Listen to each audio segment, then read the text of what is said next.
lupa. After na natabunan siya ng lupa, saka mo siya ngayon itatanim. Ganun yan. Yun ang isa sa maganda kasi yung organic natin na yan. Yun ang kakulangan ng lupa na natin. Dahil doon sa mga inilalagay natin mga synthetic, maasim na yung lupa. Hindi na i-spray mo na ba? Apo, hindi na. Hindi, pagka po kuwan, clear naman po siya. Wala na po siyang damo. Dapat pag magtatanim tayo, clear na. Wala na yung damo niya. Ngayon, kung konti lang naman yun, pwede nyo naman ang damuhan na yung at di naman ninyo i-spray na herbicide. Hindi na po lalas mo yung lupa nun? Hindi na. Kasi yung mga ibang bayabas na tinatanggalan ko ng ano doon. Inaalis yung puno. Yung puno, yung ugat po. Kasi may namamahay na ano yung... Parang punggus. Hindi. Yung parang uod na puti. Yung uod yung uwang. Parang Oo, yung uwang. Siya, uong. Ay, okay lang yun. Wala nang problema doon. Kasi yun, yung uong na yun.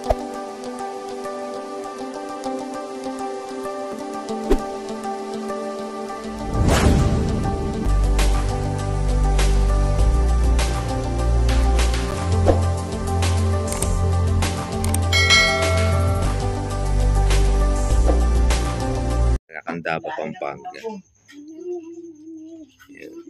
Sa Tarlac naman, Kapampangan na dyan. May halo rin. May Ilocano sa pantang Paniki, Tarlac. Ayan. Halo-halo. Ayan. Pero kagandahan naman dyan, karamihan yata dyan, halos Kapampangan. Doon sa mismo kuha na rin. Bali, ilan yung sukat na inyong tagyan eh. Pero doon sa parte namin, may halo siya. Halong lakita. Mabilis, malalim pag natubigan, lumalalim. Lumalalim siya. Malalim yung putik. Yung putik. Kumbaga sa kuha, nakahanay siya doon sa bukid. Parang ganun. Pero doon nyo rin tinanim din yung bayabas nyo. Ay, nabuhay naman yung bayabas, ano? O, nakailang taon. Tsaka dati pong, yun eh, dating gulayan din. Palayan siya. Palayan yun. Kinonvert ng ng bayabas. Mga bayabas. Ay, ang gagawin ninyo, kung paano yung tanim ninyo doon sa may bayabas, yun din ang gagawin ninyo tanim doon sa kalamansi. Nakakuha siya, yung nakataas. Hindi po ninyo yuhukay. Pero kasi yung spacing niya, kuhan lang po yun, yung 3x3. 3 meters po ang distance, 3 meters din po ang spacing. Kaya yun yung kuhan nyo, kasi kaya lang 3x3 para yun nakasarapan kasi ng regular size. Ayun, kagaya ito, mga tatay na ito. Pwede ninyo siyang pasalubungan. Ang papasalubong ninyo, meron tayong organic fertilizer. Opo, yung nakita ko nga po dun sa video. Yun, pwede po pasalubungan siya bago mo siya itanim. Lalagyan mo na siya. Sa ilalim. Sa ilalim. Tapos, kahit mga isang dakot, tapos tabunan mo siya ng lupa. After na tabunan siya ng lupa, saka mo siya ngayon itatanim. Ganun yan. Yun ang isa sa maganda kasi yung organic natin na yan. Yun ang kakulangan ng lupa na natin. Dahil doon sa mga inilalagay natin mga synthetic, maasim na yung lupa. Hindi na i-spray mo na ba? Apo, hindi na. Hindi, pagka po kuwan, clear naman po siya. Wala na po siyang damo. Dapat pag magtatanim tayo, clear na. Wala na yung damo niya. Ngayon, kung konti lang naman yun, pwede nyo naman ang damuhan na yung at di naman ninyo i-spray na herbicide. Hindi na po lalas mo yung lupa nun? Hindi na. Kasi yung mga ibang bayabas na tinatanggalan ko ng doon. Inaalis yung puno. Yung puno, yung ugat po. Kasi may namamahay na yung... Parang punggus. Hindi. Yung parang uod na puti. Yung uod yung uwang. Parang yung uwang. Siya, uong. Ay, okay lang yun. Wala nang problema doon. Kasi yun, yung uong na yan, talagang nagtaga dyan yan. Tagalupa yan. Yun yung mga nagiging ko. Ang punteriya naman nun, yung mga niyog. Ang mga upo. Yung tinitira dyan. Ang talagang kalaban ng kalamansi, ang mga putakte. Yan, kasi yan pagka hindi naman pagka malapit ng harvest kasi ang matrabaho lang po ang kalamansi pag i-spray mula doon sa may bulaklak. Yung mamumulaklak. Opo, pagka matanghito siya, pag tag-araw, pero pagka tagulan na ganito, hindi kami nag-i-spray. Ibering spray na po yan. Yan ang kuwan ng kalamansi, sikreto. Ang kuwan lang naman dyan, lalagay lang namin ng pataba. Kaya lahat ng namin, Ito nga ina-harvest. fertilizer. Fertilizer. Halimbawa, ano yung urea? Hindi. Hindi po kami nagkuha ng urea, yung sulfate, yung pino lang. Pero meron kaming kahalo yung organic fertilizer. Ammonia yata. Ammonium. Apo, yung 2100. Apo, may Hindi yung triple 14. Apo, hindi na po kami nagmagamit na dyan. Parang Ang pinakagamit namin na triple 14, yun nga po yung organic fertilizer namin. Apo, yun ang panghalo. Yung organic po, sa inyo rin meron, di ba?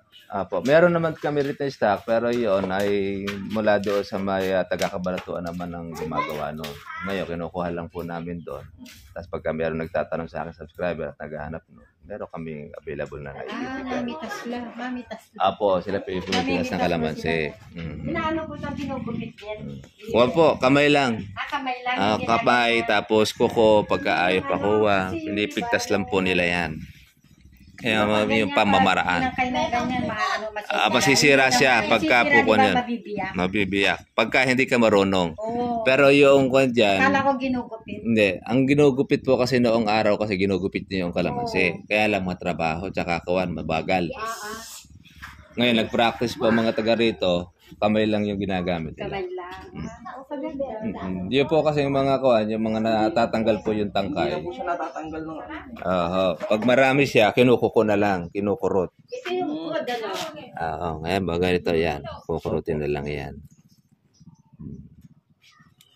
Ang kalamansi, pagka ganito, hindi naman siya gaano masisira yan eh. Ito yung good. Wag lang yung lalabas. Kasi, Wag lang yung ganito. Pag lumabas kasi yung laman na ganyan, yan. ito yung panggagalingan na sira. Yan. Ito, Pero yung ganito, yung pinaka-good ito. Opo, pinaka-good yan.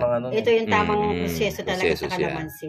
Yan, Ito, pipilian naman ito. Tatanggalin nila yung mga reject. Ayan. Yung reject po yung Ito yun, yung hinog yan. Pero masabaw.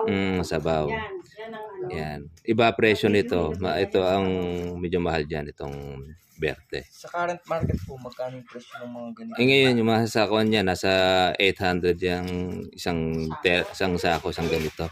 Yung berde. Yung verde. Pero pagka yung reject, maabot lang po ng 250. Mura lang po ang reject. Yung ganun eh. Apo, yung yellow siya, ano. 250 to 300. Opo, isang red bag to 300. Iba yung good na Ganun lang ano. yan. Kaya ginagawa namin, pagka nakita na medyo marami-rami na ang dilaw, papipitasan na namin para hindi siya maging reject. Pinabawasan. Opo. Pakukuha mo na yung lahat ng kuwan niya. Ayun natin. Ayan. Sa ganito po, ilang kilo naman yung ganyan? 30 kilos. 30 kilos yan yung isang bag na ganito. Ito yung mga kaibigan natin po sa Tarlac, sa San Miguel Tarlac. Shoutout po natin. Dati sila po mayroong bayabas. Kaya lang hanggang 5 years lang pala ang buhay ng bayabas. Pero doon sa bayabas, maganda rin ang income. Problema lang dyan, humihinto rin pala na pamunga pagka hindi mo siya maalagaan ng husto. Ano? Kaya kailangan masipag ka mag-plastic.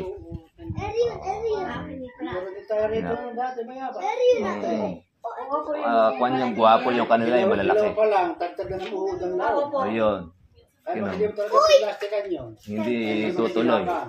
Pero marami. Minsan po anong kahita, kaya ba muna sa sako? Ganun karami.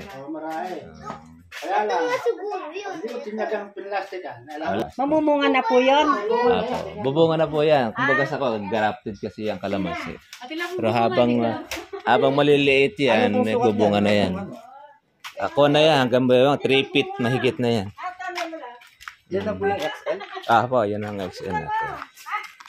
Wow! May Po, may bunga na yan, yung kalamansi. Pag tanim ninyo, ay makakapitas na kayo niya. masawsaw ano. Ay, Ito wow. yung kanya. Ano? Magkasya Yung sa may likod, ang gagawin siguro natin dyan, Pahiga po. pahiga, pwede rin naman pahiga. siguro nakaganyan yan. Ano? Pwede naman siya. Hindi naman tsaka kuha niyan, sumasabay naman yan. Dapat Apo. pala, may ano may... Yung, meron ba kayong sapin? Wala mo po. Wala kayong sako, plastic. Galing kami ng Bataan. Kaya tumawag kayo, halos kararating lang din namin. Yung buti na lang. Siguro mga alas 10 na kami dumating.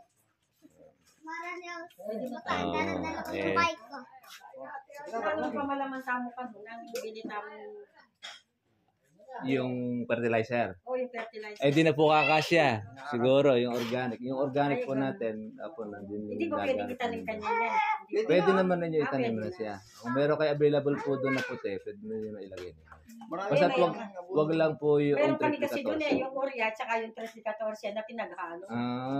Wag na yung kuha. Kahit na lang siguro yung Wala na yun. ngayon, pinaghalo na namin. Ay, pinaghalo nyo na. Pinaghalo niyan. Actually, pagka malakas naman po yung lupa, kahit di mo naman siya pasalubungan, okay. Pagka mataba. Pero pagka halimbawa, mahina yung klase ng lupa, doon lang Spray, pinasasalubungan. kahit na spray ng palay pwede. Spray ng palay. Oo, yung Wag lang po yung gagamit ng... para damo, siyempre Oo po, pagka yung pandamo kasi na para sa palay. Okay lang yun. Okay lang yun. Ang kamwa naman natin, ang kalamansin natin, di pa naman ito ini-spray sa kagaya ng pamumungahin.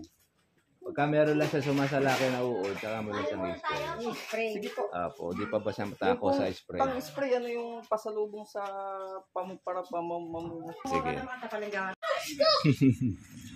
Ayan, para makikita nyo rin, magiging kalamansian nyo na rin ako niya. Bayabas eh, mapapalitan ng kalamansi. Box na.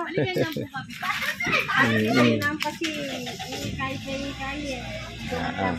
Kakandungan na lang kayo niya sa kuwan. Oo. Ay, hindi mo. Tapon na natin dito. Ay, maliit. Madaling kandong ito. Maliit eh. Okay lang eh. Sige ha. Alam nyo na ipabalik ha. Basta tugay-gayon nyo lang yan. Puro pakanan naman ang babalik ninyo.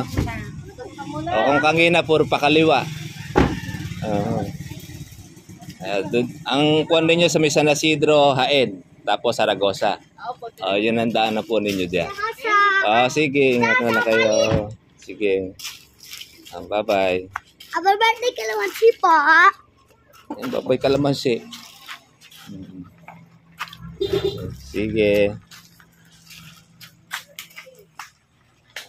Ayan. Nag-swap sila ng kalamansi mula doon sa kanilang bayabas. May kita rin sa bayabas, kaya lang hanggang 5 years lang din po ang kuha ng bayabas. Ayan. Ito tayo daw muna ilang puno ng kalamansi. Gutom na ako.